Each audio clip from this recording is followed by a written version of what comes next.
6 ವರ್ಷದ ಬಾಲಕ ಕುಸಿದು ಬಿದ್ದು ಸಾವು, ಶಾಲೆಯಲ್ಲಿ ಏಕಾಏಕಿ ಕುಸಿದು ಬಿದ್ದ ತ್ರಿಲೋಕ್ ಜೈನ್ ಸಾವು.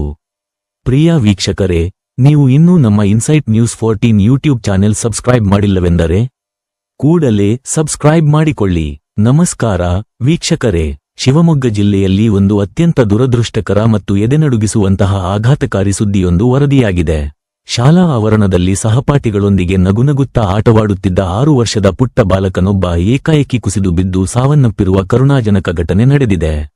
ಇದೀಗ ಸಿಗುತ್ತಿರುವ ಲೇಟೆಸ್ಟ್ ಮಾಹಿತಿ ಪ್ರಕಾರ ಶಿವಮೊಗ್ಗ ಜಿಲ್ಲೆಯ ಸಾಗರ ತಾಲೂಕಿನ ಹಾಳಸಸಿ ಗ್ರಾಮದ ಸರ್ಕಾರಿ ಪ್ರಾಥಮಿಕ ಶಾಲೆಯಲ್ಲಿ ಈ ದುರಂತ ಸಂಭವಿಸಿದೆ.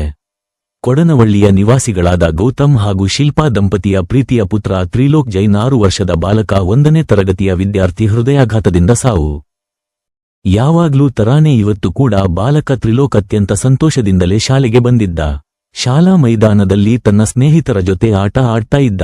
ಆದರೆ ವಿಧಿಯ ಆಟವೇ ಬೇರೆಯಾಗಿತ್ತು. ಆಟ ಆಡುತ್ತಿದ್ದ ಸಂದರ್ಭದಲ್ಲೇ ಬಾಲಕ ದಿಢೀರನೆ ಪ್ರಜ್ಞೆ ತಪ್ಪಿ ಕೆಳಗೆ ಬಿದ್ದಿದ್ದಾನೆ. ಇದನ್ನು ಗಮನಿಸಿದ ಶಾಲಾ ಸಿಬ್ಬಂದಿ ಹಾಗೂ ಸ್ಥಳೀಯರು ತಕ್ಷಣವೇ ಕಾರ್ಯಪ್ರವೃತ್ತರಾಗಿದ್ದಾರೆ. ಬಾಲಕನನ್ನು ರಕ್ಷಿಸಿ ಕೂಡಲೇ ಆಸ್ಪತ್ರೆಗೆ ಸಾಗಿಸಲು ಮುಂದಾಗಿದ್ದಾರೆ. ಆದರೆ ದುರದೃಷ್ಟವಶಾತ್ ಆಸ್ಪತ್ರೆಗೆ ತಲುಪುವ ಮಾರ್ಗಮಧ್ಯದಲ್ಲೇ ಆ ಪುಟ್ಟ ಕಂದಮ್ಮ ಕೊನೆಯುಸಿರೆಳೆದಿದ್ದಾನೆ.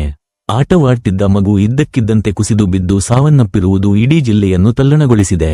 ಸದ್ಯಕ್ಕೆ ಮಗು ಹೃದಯಾಘಾತದಿಂದ ಸಾವನ್ನಪ್ಪಿರಬಹುದು ಎಂಬ ಶಂಕೆ ವ್ಯಕ್ತವಾಗ್ತಿದೆ. ಆಟವಾಡುತ್ತಾ ಮನೆಗೆ ಬರಬೇಕಾಗಿದ್ದ ಮಗ ಶವವಾಗಿ ಮನೆಗೆ ಬರುವುದನ್ನು ನೋಡಿ ಪೋಷಕರ ಆಕ್ರಂದನ ಮುಗಿಲು ಮುಟ್ಟಿದೆ. ಇಡೀ ಹಾಳಸಸಿ ಗ್ರಾಮದಲ್ಲಿ ಈಗ ನೀರವ ಮೌನ ಆವರಿಸಿದೆ.